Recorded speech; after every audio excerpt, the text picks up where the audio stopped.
지난주부터 제가 그 소교리 문답, 웨스트민스터 소교리 문답을 시작하고 있습니다. 지난주에는 이제 첫 번째 일문 답이었는데요. 사람의 첫째 되는 제일 되는 목적은 무엇입니까? 라는 질문 가운데 사람의 제일 되는 목적은 하나님을 영화롭게 하고 그분을 즐거워하는 것입니다. 라는 답을 가지고 말씀을 들었습니다. 제 의문은요, 이것입니다. 제 의문 좀 보여주십시오. 우리 질문과 답을 함께 읽도록 하겠습니다. 하나님께서 우리에게 무슨 법칙을 주셔서 그분을 영화롭게 하고 즐거워하게 하셨습니까? 구약과 신약 성경에 기록된 하나님의 말씀은 우리가 그분을 영화롭게 하고 즐거워하는 방법을 가르쳐주는 유일한 법칙입니다. 네, 그 유일한 법칙입니다. 하나님께서 우리에게 주신 유일한 법칙이라 합니다. 어떤 법칙입니까? 사람의 제일 되는 목적이 되는 법칙이죠. 그렇다면 여러분, 성경이 어떤 책이라는 것이 금방 좀 느껴지지 않습니까?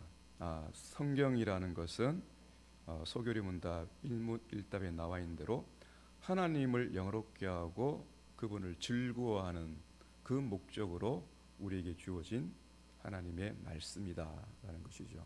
그래서 이 하나님을 영화롭게 하고 하나님을 즐거워하는 이 법칙이 기록된 성경이 우리에게 전달될 때에 우리가 반드시 믿어야만 되는 것이고 믿을 수밖에 없는 것이고, 또 우리 지상에 살아가는 사람들이 본성의 빛이라고 할까요? 이성의 빛, 우리가 가지고 있는 하나님에 대한 이미지를 가지고서는 성경이 가르치고 있는 그 하나님을 영화롭게 하고 하나님을 즐거워하는 그 법칙을 가질 수 없고, 성경만이 우리의 본성의 빛이 아니라 성경만이 그것을 가르쳐주는 유일한 법칙을 가지고 있다고 합니다. 그렇다면 이것이 어떻게 우리에게 어떤 내용으로서 우리에게 전달되고 있는지 그것을 좀 먼저 알아야 될 것 같습니다. 과연 성경이 분명히 하나님 우리에게 가르치고 있고, 또 그리고 우리가 인간으로서 하나님께 지음받은 인간이라고 한다면은 그 하나님께 지음받은 인간으로서 하나님을 영화롭게 하고 그리고 하나님을 즐거워하는 그 법칙이 과연 기록되어 있는 성경이 되기 위해서는 조건이 있다라는 것이죠. 그 조건이 첫 번째가 무엇이냐면은 바로 이것입니다. 성경은 하나님의 말씀이다라는 것이에요. 우리 성경 말씀 한번 읽어보겠습니다. 디모데후서 3장 15절이죠. 함께 읽겠습니다.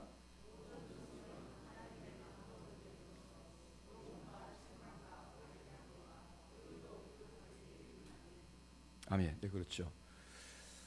제가 조금 전에 본성이, 인간이 가지고 있는 그 본성의 빛이라는 단어가 어디에 나오냐면 웨스트민스터 신앙 고백 1장에 나와 있는 성경에 대한 내용이거든요.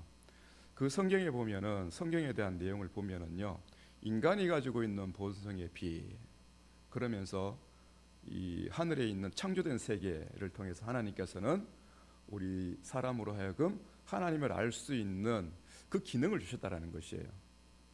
근데 아담이 타락하기 이전에는 그 아담이 가지고 있는 본성의 빛과 그리고 창조된 세계를 통해서 우리 사람은, 우리의 시조 아담은요, 하나님이 계신가 하나님의 영광을 알 수가 있었거든요.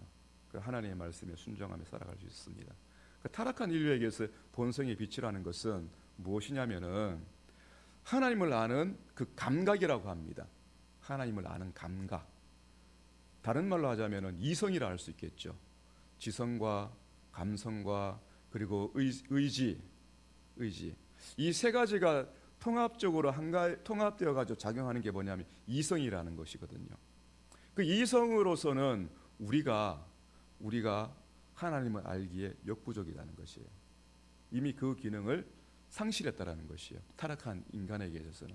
그렇기 때문에 하늘의 달과 해와 별을 보고서도, 저 천체를 보고서도, 이 우리가 살아가는 이 땅을 바라보면서도 하나님을 인정하는 것이 아니라 오히려 그것을 어떤 대상으로 삼습니까? 그렇죠. 신격화시켜서 우리의 그 우상의 숭배하는 우상으로 우리가 그렇게 만들어 버린 것이죠. 예.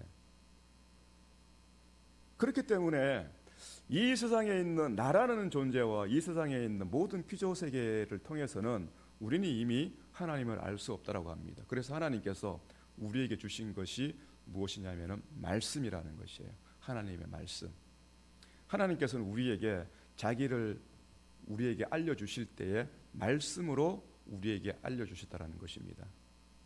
아담에게 생육하고 번성하고 이 땅에 충만하라, 다스리라, 그렇게 말씀하신 것처럼 타락한 인류에게도요, 하나님께서 말씀으로 찾아오셔가지고 그에게 말씀으로 하나님의 존재와 하나님의 그 살아계신과 하나님에 의해서 우리가 이 세상에 존재하고 있다라는 것을 가르쳐 줬다는 것이죠. 그 다른 어떤 그 구약, 그러니까 그 신약 성경이 완성되기 이전에, 신약 성경이 완성되기 이전에 특별히 선지자들의 모습을 보면은 가끔씩 가다가 환청이나 환성 가운데 나타나셔가지고 뭐 하나님의 사자 천사들을 통해서 하나님께서 또 계시를 하고 그 앞으로 되어질 일들에 대해서 또 가르치고 그렇게 하셨지 않습니까? 그 모든 것들까지도 심지어는 무엇으로 전달되고 있는 것입니까?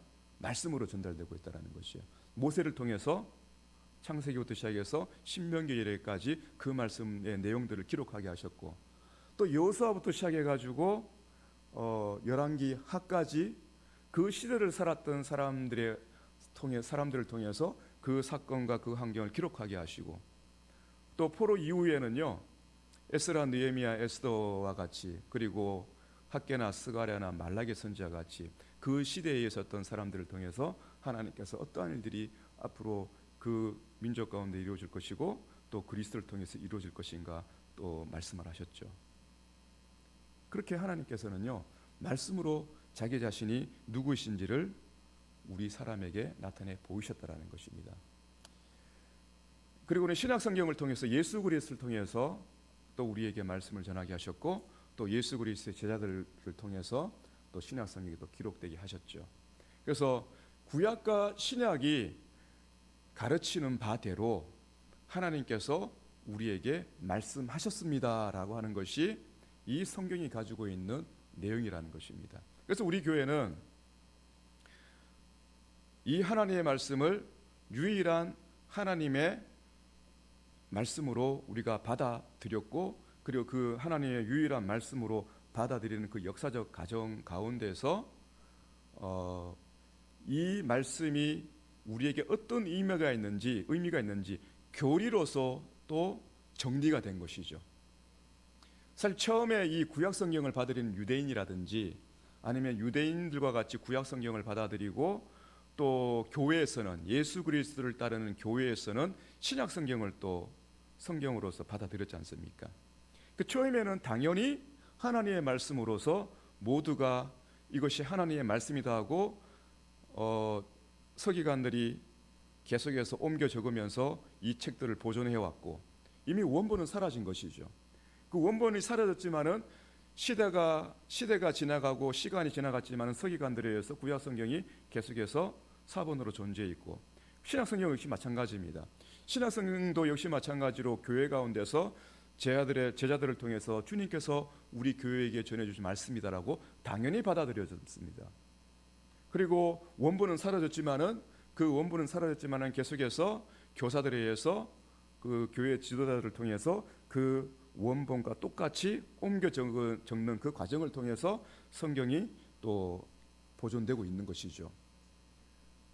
그리고 히브리어와 헬러어로서 그렇게 보존되면서 또 다른 여러 나라 말로 이제 어떻게 됩니까? 번역이 되는 것이죠.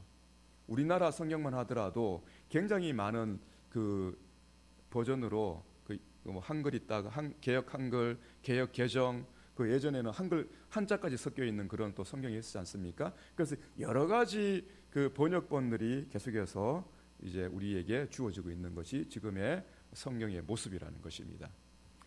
그러나 우리가 여기서 알아야 될 것이 무엇이냐면은 우리가 가지고 있는 성경 위에 다른 성경도 있다라는 것이에요. 뭐 위경이나 외경 때 있겠지만은 다른 성경은 어떤 성경이냐면은 우리 교회에서 인정하는 성경은 아니에요. 어떤 거냐면은 여러분 그 예수님 이전부터 있지 않습니까? 유대 사회에는 영지주의라는 단체가 있었어요. 이들은 종교도 아니고요, 하나의 철학과 같습니다. 이들이 추구하는 것이 무엇이냐면은 전 세계에 있는 그 시대에 과거부터 쭉 있었던 그 시대에 있었던 모든 종교와 철학들의 가르침들을 갖다가 종합하는 것이었어요.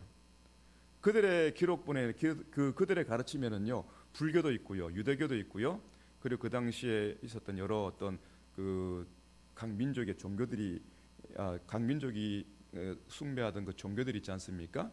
그런 모든 종교들의 그 탁월한 것들을 갖다가 변형시킨 거예요. 그냥 자기들의 입장에 맞게끔 다 변형시켜 가지고 예를 들면 이것입니다.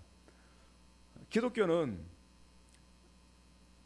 오리지널한 새로운 것이 아니라 예수라는 존재는 저 예수보다 먼저 있었던 부처에게 가서 부처들의 제자들을 통해서 배워가지고 이 유대 지역에서 유대교의 메시아로서 비슷한 가르침을 전한 한 사람의 교주이다, 그렇게 가르치고 있는 것이죠.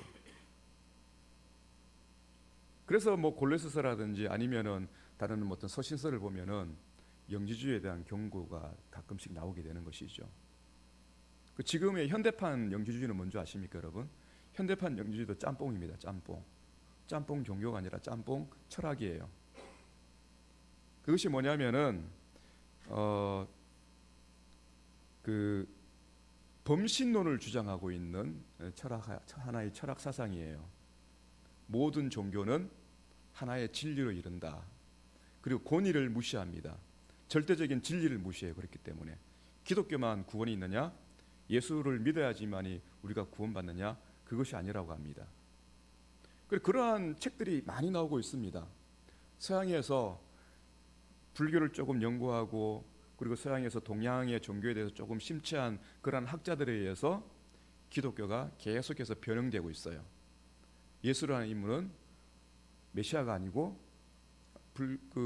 부처의 제자일 뿐이다 라는 거기서 시작해가지고요, 예수는 하나님의 아들이 아니고 그냥 한 사람의 인간일 뿐이다.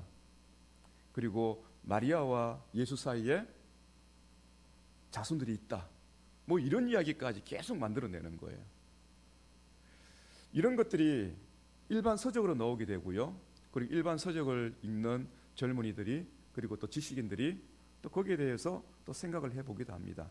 근데 다행스러운 것은 그러한 책들이 많이 나오면 나올수록 기독교는 우리의 그리스도를 믿고 따르는 교회는요, 더 굳건한 신앙의 진리를 가지게 된다는 것이에요. 원래 우리 교회가 처음부터 성경을 갖다가 구약 성경과 신약 성경 66권을 딱 이렇게 정리한 건 아니에요. 유대의 랍비들이 먼저 구약 성경을 갖다가 하나의 정경으로 이것은 완벽한 이것만이 하나님의 말씀이다라고 딱 정했습니다. 그리고 교회에서는요 400년대에 가서 딱 이것을 갖다가 이것만이 하나님의 말씀이다라고 딱 정했어요. 왜냐하면은 주변에서 여러 가지 주장이 나오거든요. 여러 주장이 나옵니다. 제가 조금 전에 말씀드린 그런 영지주의적인 그런 주장들이 계속 나오는 것이거든요. 그 교회에서 신앙하는 예수님에 대해서 계속 혼란케 만드는 서적들과 그리고 종교들과 그리고 철학들이 계속해서 쏟아져 나옵니다. 그러니 교회에서는 우리가 가지고 있는 이 성경을 갖다가 다시 한번 정리해야겠다는 그런 긴 시간들을 통해서 하나의 66권이란 이 책으로서 이렇게 우리에게 전달되고 있다는 것입니다. 그래서 이것만이 우리가 하나님의 말씀이다라고 우리는 그 당시에 당연시 하나님의 말씀으로 읽고 있던 그 신앙의 선조들을 통해서 지금 우리가 이 성경을 가지고 있다는 것이죠. 자, 성경은 하나님의 말씀입니다. 여러분 이것을 믿으십니까? 우리의 신앙은 여기서도 시작이 되는 것이에요. 1.1핵이라도 모든 것들이 이 1.1이라는 것은 성경이 의미하고 우리에게 전달해 주고자 하는 그 기본적인 진리를 가리키고 있는 것이죠. 이것은 반드시 우리에게 하나님께서 전달해 주고자 하는 진리라는 것, 그런 점에서 이 성경은 하나님의 말씀이다라고 그렇게 우리는 믿고 있는 것입니다. 자, 두 번째입니다. 두 번째 우리가 알아야 될 것은 무엇이냐? 자, 두 번째는요, 성경이 하나님의 말씀인 것은 예수님이 성경을 근거로 자신을 증명하셨기 때문이에요. 자, 성경 말씀 요한복음 5장 39절 말씀이죠. 함께 읽겠습니다.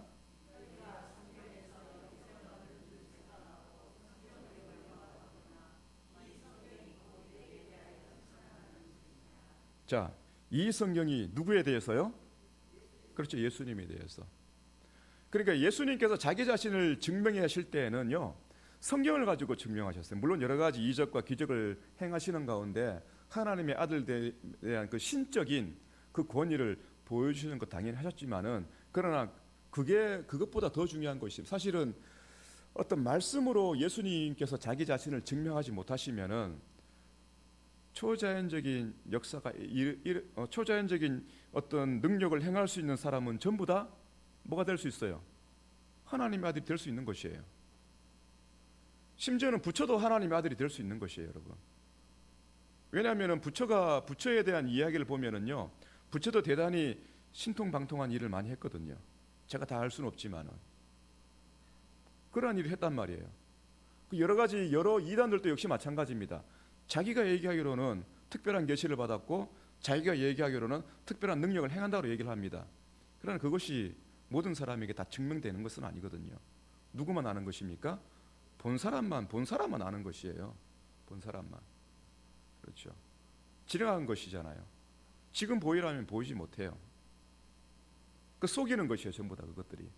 근데 예수님께서는요, 당신의 고난받으심과 당신의 어떤 말씀과 당신의 초자연적인 어떤 이적과 기적과 당신의 죽으심과 당신의 부활과 당신의 올라가심, 하늘 올라가심, 그 모든 일생의 과정들을 갖다가 무엇으로 증명하셨냐면은 성경 말씀을 가지고 증명하신 거예요. 봐라, 성경이 이렇게 기록되어 있지 않느냐. 뭡니까? 하나님의 말씀이라는 것은 그냥 우리에게 전달해 준 말씀이 아니라 중요한 방법이 있습니다. 언약이라는 방법을 통해서 우리에게 주셨어요.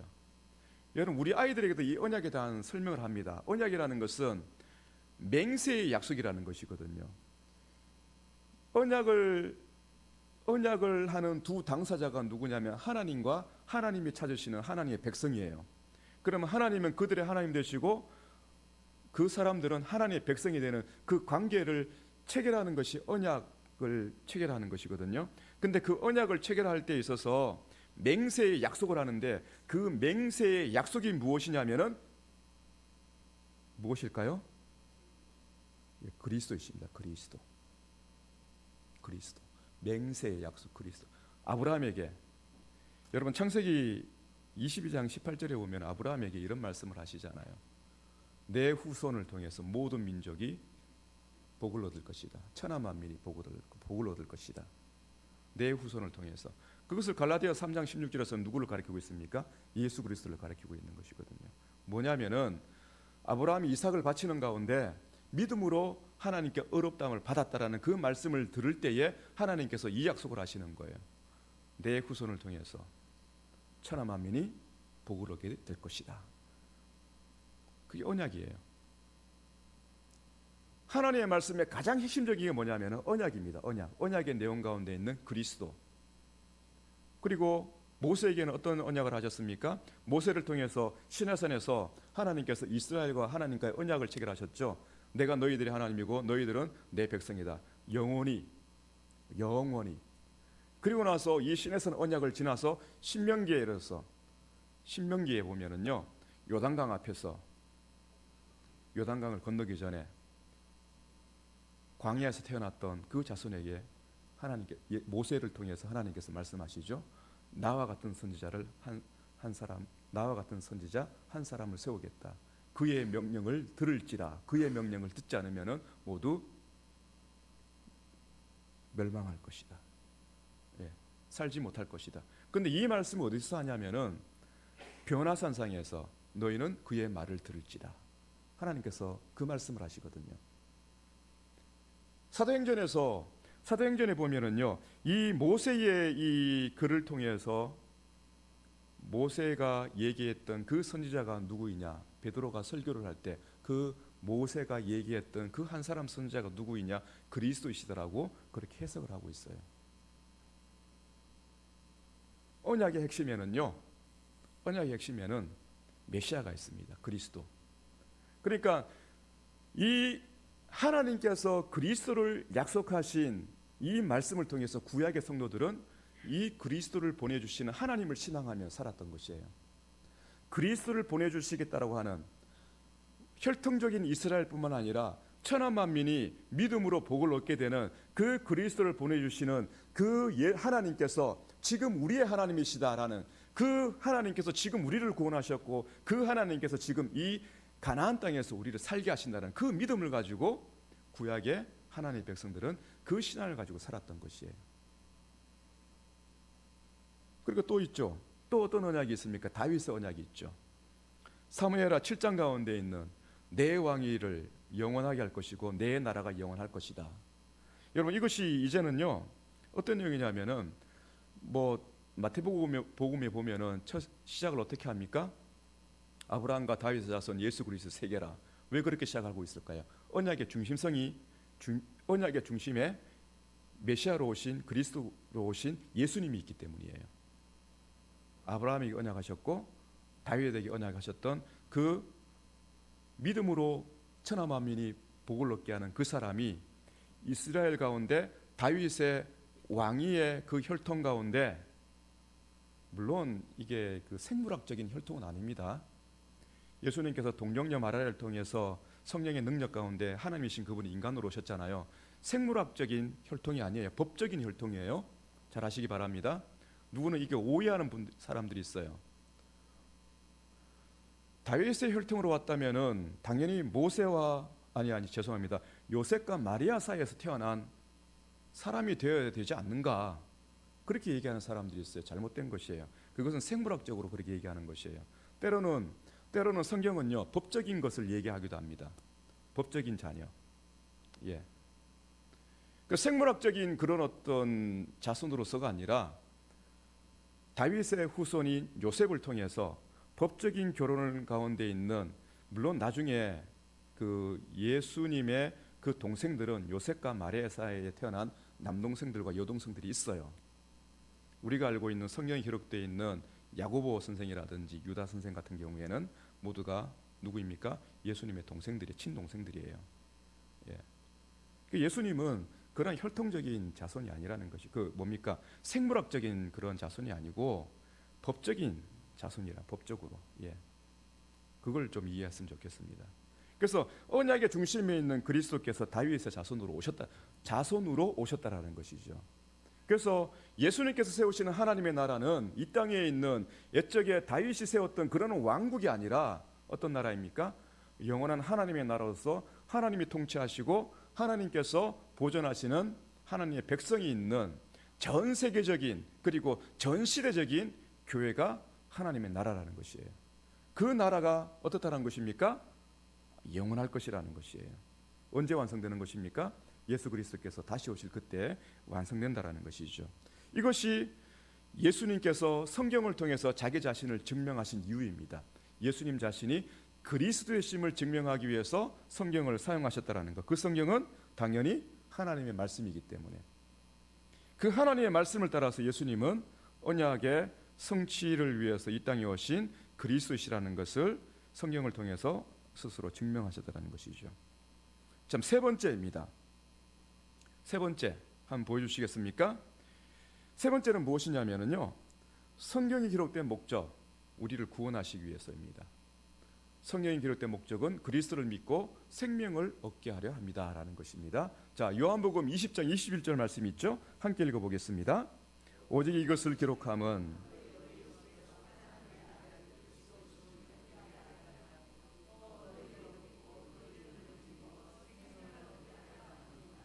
아멘. 예. 소교리 문답 일문일답이 사람의 제일 드는 목적이 하나님을 영화롭게 하고 그분을 즐거워하는 것이랬지 않습니까? 그래서 우리가 그러한 자리에 서기 위해서 하나님께 말씀으로 우리에게 계시하셨고 그 말씀의 핵심은 언약이 것이고 언약이 내포하고 언약이 가지고 있는 가장 중심은 누구라는 것입니까? 그리스도라는 것이죠. 그래서 그 그리스도를 통해서 죄된 우리는 그리스도를 믿음으로써 생명을 얻게 되고 천국에 이르는 구원을 받게 된다는 것이에요. 그 이름을 힘입어 생명을 얻게 하려 함이니라. 자, 그럴 때 여기서 좀 우리가 구분해야 될 것이 있습니다. 우리가 예수님을 믿음으로 생명을 얻게 되는데 이 생명이라는 것은 새로운 생명이지 않습니까? 하나님을 아는 사람, 하나님을 아는 사람이에요. 예수 그리스도를 믿기 전에는 하나님을 모르는 사람이었습니다. 그러나 예수 그리스도를 믿음으로 우리는 하나님을 신앙하는, 하나님을 아는 사람이 되었습니다. 왜냐하면은 하나님께서 우리에게 말씀을 주실 때는요, 사람의 입술을 통해서 말씀만 전하게 하신 것이 아니라 그 말씀이 선포될 때 그 말씀을 전하는 전도자가 있지 않습니까? 그죠? 예수님이 계셨고 예수님을 통해서 제자들은 그리고 사람들은 성령의 은혜 가운데 그 말씀을 듣게 되었고, 예수님이 하늘로 올라가시고 난 뒤에는 제자들에게 오신 성령의 은혜 가운데 제자들이 하나님의 말씀을 선포할 때 성령께서 말하는 자와 듣는 자에게 동일하게 역사하셔서 듣는 자에게는 그 말씀을 듣고 깨달을 수 있는 은혜를 주셔서 믿음의 은혜를 주셨다는 것이에요. 성경이 우리에게 기록된 이유가 우리로 하여금 하나님을 알고 하나님을 아는 사람으로서 살아가는 가운데 무슨 일을 하는 것입니까? 하나님께 영광 돌리고 하나님을 즐거워하는 것이에요. 그러한 삶을 살아가는 사람들이 결국에는 무엇을 확신할 수 있는 것입니까? 그렇죠. 구원의 완성이 무엇입니까? 천국이잖아요. 그렇죠? 천국입니다. 주님께서 다시 오실 그때에 천사들의 나팔 소리가 들려질 때 모든 믿는 자들이 잠에서 깨어나 하늘로 올려지고, 그리고 그분을 영접하는 가운데 새하늘과 새 땅 가운데서 영원토록 살게 되는, 정확하게 새하늘과 새 땅은 두 가지 해석이 있는데 그건 다음에 또 하도록 하겠습니다. 그럼 그렇지 못한 사람은 어떻게 되는 것입니까, 여러분? 그렇지 못한 사람은요, 예수님께서 좌편과 우편을 말씀하시면서 믿는 자들에게는 생명의 심판을 하시고 믿지 않는 자들에게는 멸망의 심판을 하신다라고 분명히 말씀하셨습니다. 그것은 예수님 시대에 살았던 그 사람들에게만 적용되는 것은 아니에요. 모든 시대에 살았던 모든 사람들에게 적용되는 것이에요. 구약 시대에나 신약 시대에나. 어떤 신학자는 이렇게 얘기를 합니다. 연세대학교 신학 교수인데요, 인터넷에 좀 유명합니다. 이런 얘기를 하더라고요. 구약 시대에 예수님을 믿지 않는 사람들, 그들은 예수님을 모르지 않습니까? 그죠? 구약 시대에 아브라함도 예수님을 몰랐고 다윗도 예수님을 몰랐고 구약 시대에 살았던 아무도 예수님을 몰랐어요. 그럼 그 사람들은 구원받을 수 있을까요? 이런 질문을 합니다. 여러분 어떻게 생각하십니까? 그들은 구원받지 못했을까요? 예수님을 모르면은 구원받지 못하는 것입니까? 그러면 다시 구약의 시대 사람들은 예수님, 정말로 예수님이 누구인지를 몰랐을까요? 모를 수 있어요. 그러나 이것은 분명하잖아요. 예수님, 메시아에 대한 메시아가 중요한 것이죠. 우리에게 예수님이 중요한 것은 예수님이 그리스도이시기 때문에 예수님이 중요한 것이죠. 왜냐하면 예수님이라는 이름 그 자체가 구원자라는 뜻이거든요. 그 그리스도라는 뜻이 뭐냐면은 하나님 기름 부음 받은 자, 즉 다른 말로 해석하자면은 하나님께서 보낸 사람이라는 뜻이에요. 하나님이 세우신 하나님의 종 구원자라는 뜻이에요. 자칭 구원자가 아니라 하나님이 보낸, 하나님이 세우신 기름 부음 받은 하나님의 어린 양 구원자라는 뜻이에요. 제가 설명을 계속 확대해 나가고 있죠. 근데 그 구원자가 누구냐라는 것이죠. 서두에 말씀드린 대로 구약 성경에서 언약을 통해서 하나님께서 약속하신 그 메시아가 예수라는 사람으로 등장하게 되었다라는 것이에요.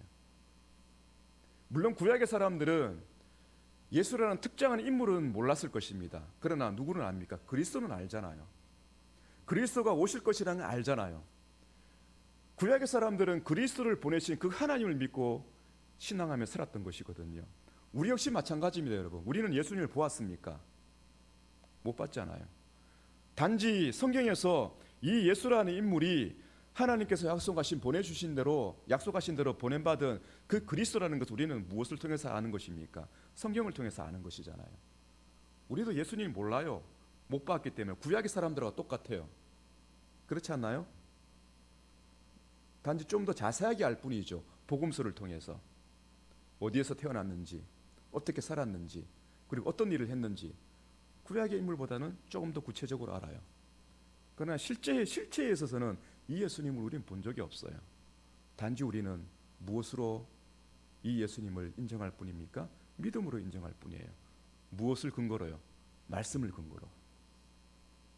이 말씀을 근거로 우리는 믿을 뿐이고, 이 말씀을 근거로 우리는 또 이 예수께서 다시 오실 것이라는 것을 믿을 뿐입니다. 믿을 뿐이죠. 믿을 뿐이에요.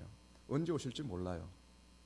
구약의 인물들이 메시아가 언제 올 줄 모르는 것처럼 지금 우리 교회는요, 메시아가 언제 올 줄 몰라요. 단지 우리 믿음으로 항상 깨어서 항상 도적이 집을 드나들지 못하도록 집 주인과 같이 깨어 기도하면서 말씀을 묵상하면서 그 말씀을 믿고 살아갈 뿐이죠. 자, 이제 네 번째입니다. 믿음으로 우리는 현실에 있어서 그 그리스도를 믿고 생명을 얻는 구원을 받습니다. 그리고 네 번째는 더 중요한 것이 있습니다. 그러한 내세를 바라보는, 완전한 하나님의 나라를 바라보는, 천국을 바라보는 사람으로서 네 번째가 중요합니다. 하나님은 성경으로 구원받은 우리를 하나님의 사람으로 살게 하신다는 것이. 이게 뭐냐면은 디모데후서 3장 16절 말씀이죠. 함께 읽겠습니다. 이는 하나님의 사람으로 온전하게 하며 모든 선한 일을 행할 능력을 갖추게 하려 함이라. 아멘. 이것이 사람의 제일 되는 목적이 구체적으로 설명되고 있는 것이에요. 하나님을 영화롭게 하고 하나님을 즐거워하는 그 삶의 방법이, 하나님께서 우리를 온전하게 하셔서 모든 선한 일을 행할 수 있도록 은혜 주셨기 때문에 우리는 그 행할 수 있는 사람으로 살아가는 그 과정 가운데서 하나님 저를 이렇게 살게 해주셔서 감사합니다, 하나님께서 이렇게 하셨습니다라고 영광 돌릴 수 있는 것이죠. 여러분, 그것이 슬픈 일입니까? 즐거운 일입니까? 즐거운 일이죠.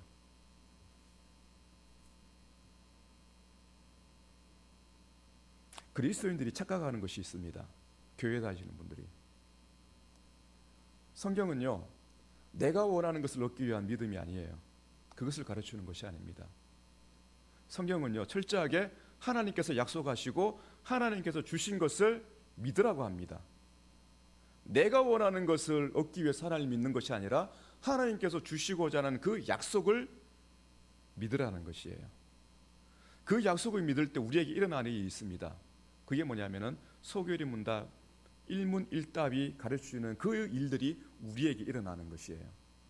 우리가 살아가면서 하나님께 영광 돌리고 하나님을 즐거워하는 일이 무엇입니까? 하나님께서 우리를 온전한 사람으로 만들어 가시고 그 약속대로 소망을 가지고 살아갈 수 있도록, 그 말씀의 교훈대로 살아갈 수 있도록 말씀을 깨닫게 하시고 그 깨닫는 말씀을 믿고 그렇게 살아갈 수 있는 용기를 주셔서 그렇게 살아갈 때 하나님 이렇게 살아갈 수 있도록 도와주심을 감사드립니다. 고난 가운데서 즐거워할 수 있는 것이죠. 두려워하지 않는 것이죠. 그래서 오늘 말씀에 시편 119편의 73절과 80절 말씀 가운데 있는 한 절이 있습니다. 마지막 장면 올려주십시오. 77절입니다. 함께 읽겠습니다. 시작.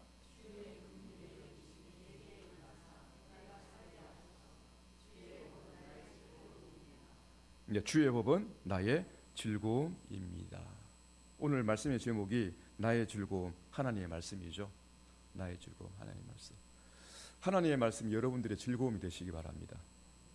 왜냐하면은 지금 이 시편의 19편에 나와 있는 오늘 그 73절부터 해가지고 80절 이 내용을 보면요, 지금 이 시편의 찬송을 하고 있는 이 당사자는요, 편한 가운데서, 행복한 가운데서 지금 이 이야기를 하고 있는 것이 아니에요. 주님의 말씀이 나의 즐거움입니다라고 이게 행복한 가운데서 이 이야기를 하고 있는 것이 아니에요. 여러분 한번 보실까요? 성경을 한번 보시면요, 77절 앞부분에 보시면 주의 긍휼히 여기심이 있습니다. 주의 긍휼히 여기심. 여러분, 하나님께서 우리를 언제 긍휼히 여기십니까? 우리를 언제 긍휼히 여기시나요? 그렇죠, 우리가 하나님께 책망받을 때, 우리가 하나님께 책망받는 환경 가운데 있을 때 하나님 저희를 긍휼히 여겨 주십시오 라는 그런 기도를 드리는 거잖아요. 그 두 번째 상황이 있습니다. 78절에 보시면요, 교만한 자들이 거짓으로 나를 엎드려뜨렸습니다. 여러분, 교만한 자들이 누구입니까? 하나님을 대적하는 자들이거든요. 이 시편 1편부터 해가지고 마지막 150편에 이르기까지 이 교만한 자들이 누구냐면 하나님의 법을 멀리하고 하나님을 대적하고 하나님 멸시하는 사람들이거든요. 그 사람들이 누구냐면, 누구까지 멸시하냐면 하나님을 믿는 사람들까지 멸시하는 거예요. 그러니까 이 하나님을 신앙하는 사람이 교만한 자들에 의해서 거짓으로 속임을 당하는, 괴로움을 당하는 상황을 갖다 지금 표현하고 있는 것입니다.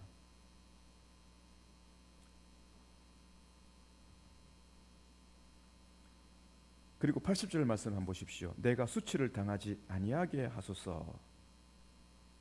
어떻게 해요? 주의 윤례들에 완전하게 하사 내 마음으로 하나님의 말씀으로 저를 완전하게 해주셔가지고 제가 수치를 당하지 않게 해주십시오. 수치를 당하지 않게, 제 스스로가 하나님께 죄를 범하지 않도록 도와주시고, 또 제가 이 말씀대로 살아갈 때 다른 사람에 의해서, 하나님을 믿지 않는 다른 사람들에 의해서, 내가 아닌 다른 사람들에 의해서 내가 수치를 당하지 않도록 하나님의 말씀으로 제가 살게 해주십시오. 이런 뜻이 아니겠습니까, 여러분? 그렇죠. 우리가 하나님을 영화롭게 하고 하나님을 즐거워하는 상황이요, 우리가 복을 얻을 때만, 좋은 것을 하나님께 얻을 때만, 내가 성공하고 우리의 자녀들이 잘 되고 내가 기대하는 사업들이 잘 되고 우리가 살아가는 이 환경들이, 우리 교회가 요구하는 그 모든 조건들과 사람들과 환경들이 다 좋아질 때 하나님께 영광 돌리는 것입니까? 그것이 아니라는 것이에요, 여러분. 그것이 아니라는 것입니다.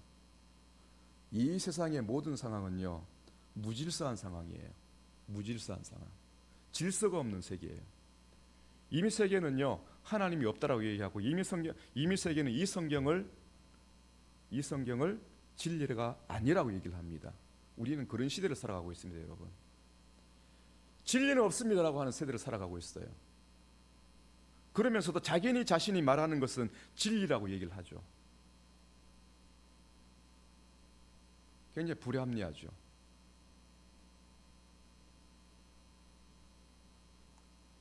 하나님께서 우리에게 성경을 주신 이유는요, 우리가 이 세상 가운데서 수치를 당하지 않도록 하기 위해서, 그가 그 수치를 당하지 않는 가운데 하나님을 영화롭게 하고 하나님을 즐거워하는 삶을 우리에게 주시기 위해서입니다.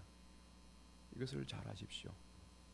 다른 모든 신학적인 내용들이 참 많아요. 이 질문, 두 번째 질문을 가지고 성경은 어떤 책입니다. 왜 성경이 이렇게 기록되었습니다. 어떤 역사적인 과정을 통해서 기록되었습니다. 그리고 이 성경을 가진 교회는 어떻게 세워지는 건 당연한 것입니다. 여러 가지 신학적인 변론을 다 얘기할 수 있습니다. 그러나 네 가지만 알아두십시오. 오늘 말씀을 통해서 네 가지만. 성경은 하나님의 말씀입니다. 예수님께서 이 성경을 가지고 자신을 증명하셨습니다. 그리고 이 성경을 통해서 우리는 구원을 받습니다. 구원받는 것이 천국을 기대하는 것만이 아니라 이 땅 위에서, 진리가 없는 이 땅 위에서 우리가 하나님을 즐거워하고 하나님께 영광 돌릴 수 있도록, 그렇게 살아갈 수 있도록 하나님께서는 이 성경을 우리에게 주셨습니다. 그것이에요. 그 성경에 기록된 방법이 아닌 다른 방법으로 하나님께 영광 돌린다라고 하지 말라는 것이죠. 믿음이 아니라 내가 지금 하나님께 예배하는 것보다도 내가 잠깐 교회를 떠나서 내가 원하는 일을 갖다가 성취하고 난 뒤에 그때 성공하고 나서 그때 교회 와서 하나님께서 이런 은혜를 주셨습니다라고 그렇게 얘기하면 되겠습니까? 안 되겠습니까? 그거는 의미 없는 소리라는 것이에요. 하나님하고는 전혀 다른 관계에 있는 사람이에요. 성경은 절대로 그렇지 않습니다. 우리가 살아가는 그 삶의 현장에서 내가 하나님의 말씀을 가지고 살아가고 있느냐 아니냐, 거기에서 출발하는 것이에요. 성경을 하나님의 말씀으로 인정하고 그 말씀이 증거하는 대로 예수 그리스도를 믿고 그 예수 그리스도를 믿는 자로서 나를 말씀을 가지고 온전하게 세워가시는 그 하나님의 은혜 가운데 있는 사람만이 하나님을 영화롭게 하고 하나님을 즐거워할 수 있는 사람이라는 것이에요. 여러분, 이 믿음을 가지시고 한 주간 살아가실 때 이 말씀을 가지고 하나님을 즐거워할 수 있는 우리 모두가 되시기를 주님의 이름으로 축복합니다. 기도하겠습니다. 자비로우신 하나님 아버지, 감사드립니다.